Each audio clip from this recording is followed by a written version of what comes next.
देख रहे हैं उत्तराखंड अधिरथ सेवा चयन आयोग जो है नकलचियों की लिस्ट जारी करता है और इस लिस्ट पर उत्तराखंड बेरोजगार संघ जो है बड़ी बात कहता है कि कहीं ना कहीं इसमें जो है घालमेल है। इस घालमेल क्या ये घालमेल है, इस घालमेल पर बात करने के लिए आज हमारे साथ जो है आयोग के अध्यक्ष मारतोलिया जी जुड़े हुए हैं। हमारे इस प्रोग्राम में स्वागत है सर। जी धन्यवाद। जी धन्यवाद आपका। सर बेरोजगार संघ सवाल उठाता है कि जो आप रिजल्ट जारी करते हैं, रिजल्ट में जो है कहीं ना कहीं सिर्फ रोल नंबर रहता है, उनका पूरा जो है डिटेल्स नहीं रहती है, तो ये क्या गठजोड़ है सर? नहीं, कोई इसको गठजोड़ तो आप नहीं कह सकते। ठीक है, रोल नंबर के हिसाब से हम लोगों ने निकाला है और 26 को इनकी डीवी होगी। डीवी होने के बाद हम पूरे एड्रेस के साथ, पूरे नाम पते के साथ पब्लिश करेंगे। कोई चीज़ छुपी नहीं है, न कोई चीज़ छिपाने की ज़रूरत है। जब इनका डॉक्यूमेंट वेरिफिकेशन हो जाएंगे, जब हम फाइनल इनका रिकमेंडेशन करेंगे, उससे पहले हम इनके पूरे नाम पते, इनके एड्रेस सब कुछ हम अपने संवाद में डालेंगे।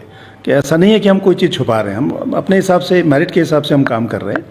और मेरे ख्याल से इतना विश्वास करना चाहिए लोगों को कि हम कोई गलत काम कमीशन अब नहीं करेगा। सर संघ आरोप ये भी लगा रहा है कि कहीं ना कहीं कुछ सफ़ेद पोषों को भी इसमें बचाने की जो है तरकीब इस प्रकार से की जा रही है कि जिस प्रकार से उनका पूरा पता नहीं डाला जा रहा है, केवल रोल नंबर के हिसाब से डाला जा रहा है। ना सफ़ेद पोष हैं, क्या पोष हैं, वो सब्जेक्ट मेरा नहीं है। और मुझे क्या पता कि कौन लड़का किसका साथ, मुझे नहीं पता। ये तो आप जो तफ्तीश STF कर रही है वो शायद बेटर बता पाएँ, जो तफ्तीश कर रहे हैं मुकदमों में। और ये कहना तो मेरे ख्याल से बहुत नहीं समझ में आया कि सफ़ेद पोषों को बचाने का क्या कारण हो सकता है। हमारी कोशिश होगी, जिन बच्चों ने मेहनत किया है उन बच्चों का सिलेक्शन हो, वो निकलें, और जो शॉर्टकट कर रहे हैं, जो बदमाशी कर रहे हैं, वो जेल जाएँ। ये हमारी कोशिश होनी चाहिए। और सफ़ेद पोष हैं क्या है, वो सब्जेक्ट मेरे ख्याल से एक विवेचना का हो सकता है। जो मुकदमे STF या हरिद्वार की STF तफ्तीश कर रही है, वो लोग उसको उजागर कर सकते हैं। अगर कोई चीज़ आती है तो तफ्तीश का विषय हो सकता है वो। बिल्कुल सर, आप नकलचियों की एक लिस्ट जारी करते हैं, उसमें भी भारी जो है कहीं ना कहीं गड़बड़ियाँ दिखाई देती हैं, father name, mother name, sir name. तो क्या कहेंगे आप, ये इसमें भी थोड़ा गलतियाँ रह गई, नकलचियों के नाम में भी गलतियाँ रह गई?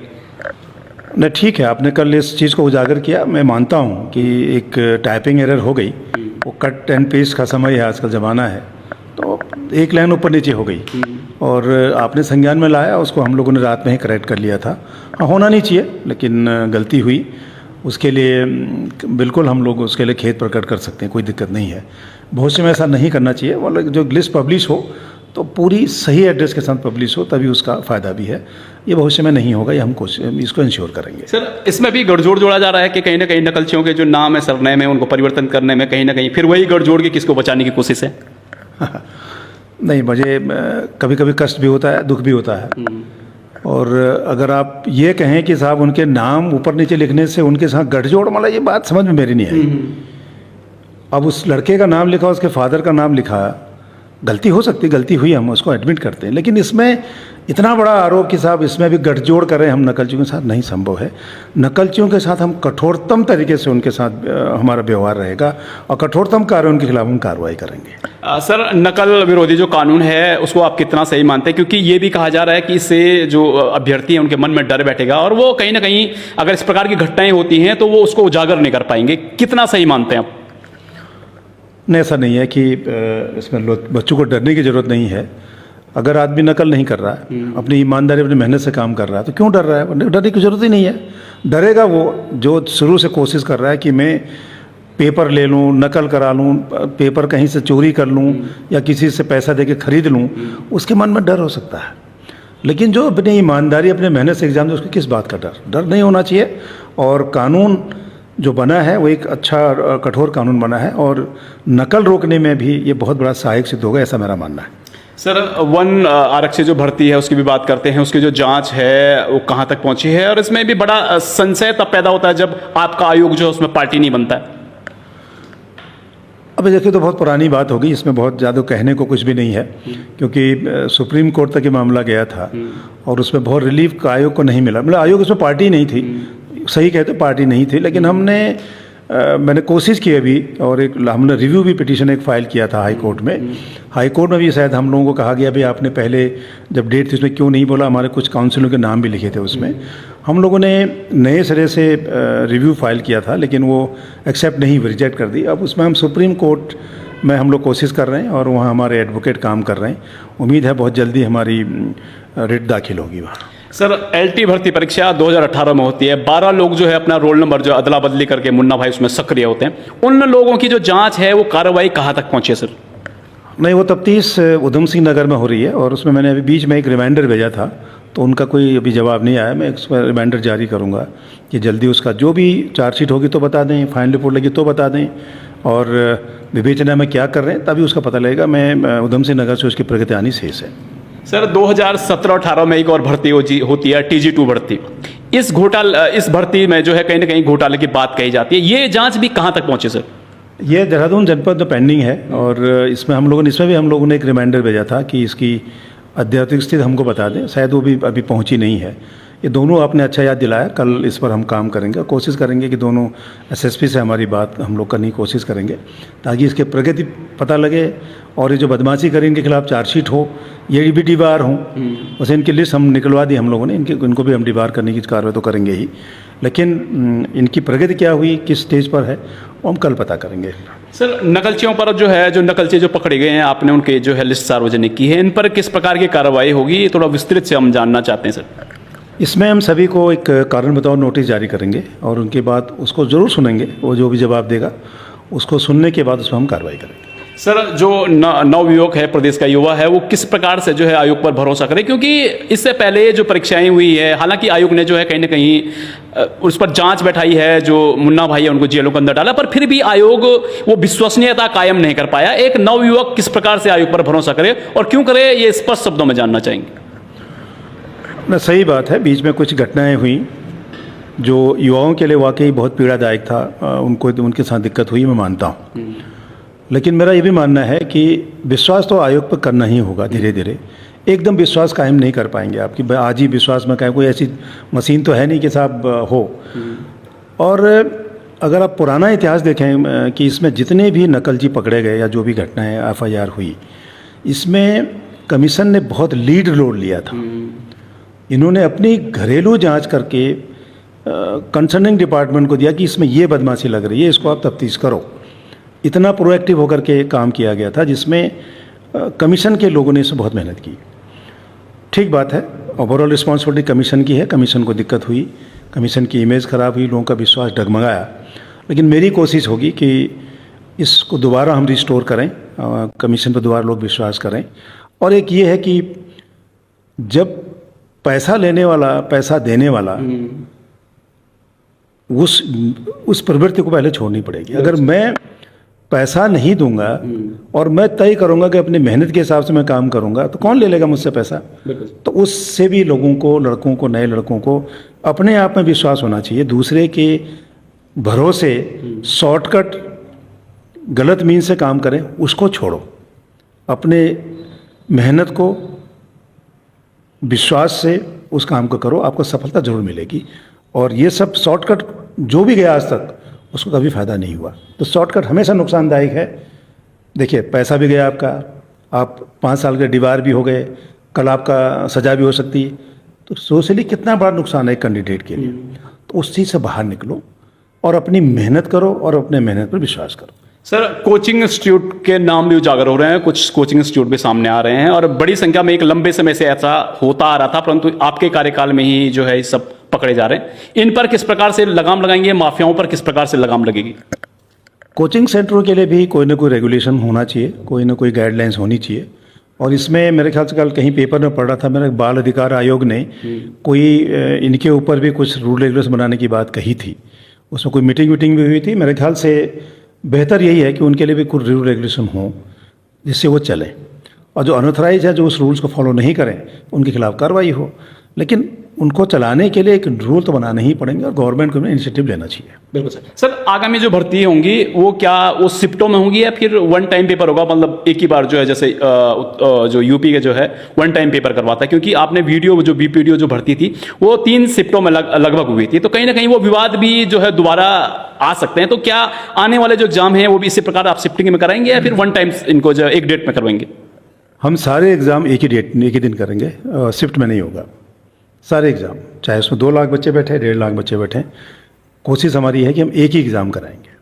तय हो गया, ये जो एग्ज़ाम हमारे 3 होने हैं एक ही डेट में होंगे। सर बुकों पर भी बात करते हैं, ऑथेंटिक बुक्स की हम बात करते हैं। उत्तराखंड का जो सिलेबस है उस सिलेबस में जो है तमाम किताबें हैं, और ऑथेंटिक हम बुकों की बात करें तो कुछ किताबें ऐसी भी हैं जिनके खिलाफ लोग जो है कोर्ट में जा चुके हैं। तो आप क्या मानेंगे, किन बुकों को किस प्रकार से प्रतियोगी परीक्षा तैयार, जो प्रतियोगी जो परीक्षा की तो तैयारी कर अभ्यर्थी किस प्रकार से एक चयनित बुकों का जो है मापदंड अपने आप को माने, भाई कौन सी बुकें पढ़ें, इस चीज में सर कुछ कंफ्यूज है, और आयोग किस प्रकार से जो है आंसर का सिलेक्शन करे? नहीं, देखिए उसमें बुक कौन सा पढ़े ये तो कहना बड़ा मुश्किल है मेरे लिए। और आजकल तो देखा होगा आपने, हर आदमी किताब लिख रहा है। बिल्कुल सर, हिस्ट्री की कोई लिख रहा है, कोई किसी की लिख रहा है। हाँ। लेकिन सबसे बड़ी चीज़ है कि हम क्वेश्चन कहाँ से ले रहे हैं, किस बुक से ले रहे हैं। देखिए, एक तो होता है कि हम लोकल ऑथर ने 4 किताब लिख दी उस पर ले लें, एक होता है कि साहब जो हिस्टोरियन उससे ले लें, जो एक रिकॉग्नाइज राइटर हो उनकी किताब ले लें। तो हमें हमेशा हायर साइड में जाना चाहिए, हमें लोकल रेफरेंस की बात नहीं होनी चाहिए। क्योंकि हम क्वेश्चन पूछते हैं तो उसका आंसर रेफरेंस बुक भी मांगते हैं। तो रेफरेंस बुक हमारा ऐसा होना चाहिए जिसका स्टैंडर्ड बहुत अच्छा हो, जिसके ऑथर बहुत अच्छे हों, जो इंटरनेशनली नेशनली रिकॉग्नाइज हो, उनकी किताबों के बुक को लें तो हमेशा फ़ायदेमंद होगा। अगर आपने छोटे मोटे किताबों को रेफरेंस ले लिया तो हमेशा विवाद में रहेगा और क्वेश्चन चैलेंज भी होंगे। तो हमारी कोशिश होगी, जो हमारे पेपर सेटर हैं, जो हमारे पेपर बनाते हैं, उनसे भी हम लोग यही कह रहे हैं कि आप रेफरेंस बुक जो होगी वो बिल्कुल ऑथेंटिक होनी चाहिए और रिकॉग्नाइज होनी चाहिए। ऐसा नहीं होना चाहिए कि साहब मैं 4 गैस पेपर छाप दूँ, एक ज़माने में जैसे पहले हुआ करता था, उससे रेफरेंस तो वो नहीं हो पाएगा। तो तभी उसका स्टैंडर्ड बढ़ेगा भी, और कोशिश वही रहेगी हमारी। सर एक और क्वेश्चन है कि एक चीज जो अमूमन देखने को मिलती है, लोक सेवा आयोग और UKSSC, जब एक सवाल पूछा जाता है तो इसका जवाब UKSSC कुछ और देता है और लोक सेवा आयोग जो है इसका जवाब कुछ और देता है। यहां पर भी अभ्यर्थी पिस जाता है, वो किस उत्तर को जो है किस प्रकार से जो है UKSSC, इस चीज को भी आप समझा दीजिए सर। नहीं, मैं आपका क्वेश्चन समझा नहीं। सर मेरा सीधा सवाल यह है कि एक सवाल आता है, इस सवाल में जो है अगर आप देखेंगे तो UKSSC जो है उसका उत्तर कुछ और बताता है, लोक सेवा आयोग जो है उसका उत्तर कुछ और बताता है। तो यहां पर भी एक जो है कहीं ना कहीं अभ्यर्थी जो है असमंजस में पड़ जाता है। इस प्रकार से जो है आप इस विषय पर आप क्या कहेंगे? नहीं, ये तो इसका उत्तर तभी दिया जा सकता है जब पर्टिकुलर क्वेश्चन के ऊपर आपकी बात हो। एक जनरल देना बड़ा मुश्किल है कि एक ही सवाल हमने भी पूछा, उनने पूछा, 2 अलग अलग आंसर हैं। हाँ। अगर ऐसा है तो हमें अपना जो रेफरेंस बुक को देखें, किस रेफरेंस से आपने क्वेश्चन पूछा। अगर उसमें फिर कोई डिस्प्यूट है तो हमारे एक्सपर्ट फिर आते हैं उसमें, वो फिर डिसाइड करेंगे कि उसका आंसर क्या होना चाहिए। लेकिन अब पर्टिकुलर क्वेश्चन कोई हो तो उस पर चर्चा हो, लेकिन एक जनरल से क्वेश्चन बड़ा कहना मुश्किल है। लेकिन जनरली ऐसा नहीं होना चाहिए कि एक क्वेश्चन का आंसर वही हो, एक ही होना चाहिए। मेरे हिसाब से 2 नहीं हो सकते, चाहे किसी कमीशन में वो पूछे, आंसर तो एक ही होना चाहिए। और जहाँ पे इस तरह की डिस्प्यूट है फिर वो विशेषज्ञ उसके लिए फिर एक रास्ता है। सर जो अभ्यर्थी हैं उनके मन में एक सवाल रहता है कि वो आयोग को अपनी बात समझाएं, क्योंकि जो डिस्प्यूट्स होता है, क्योंकि आयोग को वो जब अपनी बात समझाएंगे तो कहीं ना कहीं डिस्प्यूट्स है उसका सॉल्यूशन हो जाएगा। क्या आयोग के द्वारा जो है कभी हफ्ते में या महीने में किस प्रकार का कोई आपके आयोग में किस प्रकार का कैंप लगाया जाए जिसमें अभ्यर्थी आएं और अपनी समस्याओं का समाधान लेकर आपसे मुलाकात करें? ये काम थोड़ा मुश्किल है। देखिए, हम संवाद के जरिए सब बात करते हैं, संवाद हम डालते रहते हैं, संवाद के जरिए लड़के अपडेट होते हैं। और अगर कोई कन्फ्यूजन होता है तो कमीशन में आके बात कर लेते हैं, हम उनकी बात सुनते भी हैं। हमने तय कर रखा है कि अगर कोई लड़का अपनी परेशानी से उसकी बात सुनो, वो क्या कह रहा है सुनो। हो सकता है उसे हमारी चीज़ें बहुत अच्छी हो जाए, हमारे लिए सुझाव भी हो सकता है वो। तो संवाद के जरिए करके हम अपनी पूरी बात समय समय पर अभ्यर्थियों से करते रहते हैं और संवाद के जरिए लड़के जुड़े भी रहते हैं। जैसे कल हमने संवाद जारी किया, आधे घंटे में हर बच्चे को पता लग गया क्या हो रहा है।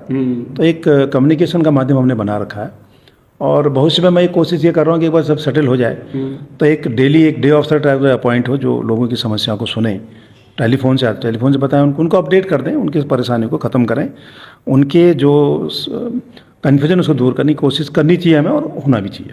बिल्कुल सर। सर एक अभ्यर्थी जो आप पर उम्मीद लगाए बैठा है इस समय पे, जो है युवा है और जो है अपने स्वर्णिम भविष्य की तरफ के लिए जो है UKSSC की ओर देखता है, उनको आप क्या आश्वासन देंगे अपनी ओर से कि किस प्रकार से वो मेहनत करें और ट्रांसपेरेंसी की किस प्रकार से आप बात करें? देखिए, एक तो पारदर्शिता होनी चाहिए, ईमानदारी होनी चाहिए और दिखना भी चाहिए। देखिए, मैं कहता रहूँ मैं ईमानदार हूँ, लेकिन वो दिखना भी चाहिए आपको। हम पूरी पारदर्शिता के साथ, पूरी ईमानदारी के साथ, पूरी शुद्धता के साथ अपना काम करेंगे। हम कोशिश ये भी करेंगे कि पेपर का पता परीक्षा नियंत्रक को भी ना हो। कोशिश करेंगे हम लोग और हो भी जाएगा। बच्चों से मेरा एक ही अनुरोध है कि कभी शॉर्टकट मत चलिए, अपने आप पर विश्वास करिए, अपनी मेहनत पर विश्वास करिए, आपको सफलता जरूर मिलेगी। सर, जो परीक्षा जो कंपनियां हैं कहीं ना कहीं इन पे भी जो है बड़े आरोप, ब्लैक लिस्टेड कंपनियां भी सामने आई हैं जो ब्लैक लिस्टेड थी और उनको जो है आप लोगों ने टेंडर दे दिया। इस प्रकार से क्या एक होमवर्क नहीं हो सकता कि भाई इन कंपनियों को जो है सेलेक्ट कर दिया जाए, इन पे होमवर्क किया जाए, जो अच्छी कंपनियां जिनका रिकॉर्ड अच्छा हो उनको ही आगे एग्जाम के लिए प्रमोट किया जाए?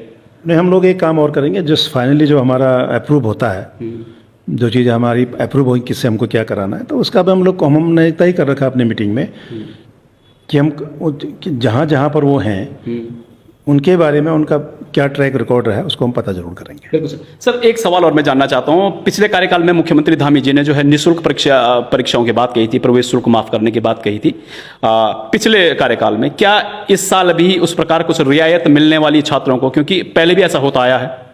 नहीं, अभी फ्रेश एग्ज़ाम तो हम लोग नहीं करा रहे हैं, जो पुराने एग्ज़ाम थे उसी को दोबारा करा रहे हैं। उसमें जो बच्चे रोडवेज के बस में बैठ करके सेंटरों में आएंगे उनको टिकट नहीं देना है, वो अपना एडमिट कार्ड दिखाएं और फ्री उसमें ट्रैवल करेंगे। ये रियायत इस एग्ज़ाम में है, तो बच्चे फ्री चलेंगे इसमें। और आगे जो नए एग्ज़ाम होंगे उसमें रजिस्ट्रेशन फ़ीस कितना लेंगे वो तो अभी पहले से पॉलिसी तय है, उसमें अभी तक क्योंकि कोई एग्ज़ाम हो नहीं रहा तो उस पर कोई चर्चा हम लोगों ने की नहीं। लेकिन जो री एग्ज़ाम है उसमें लोग फ्री ट्रैवल करेंगे, तय हो गया। तो समय देने के लिए बहुत बहुत धन्यवाद।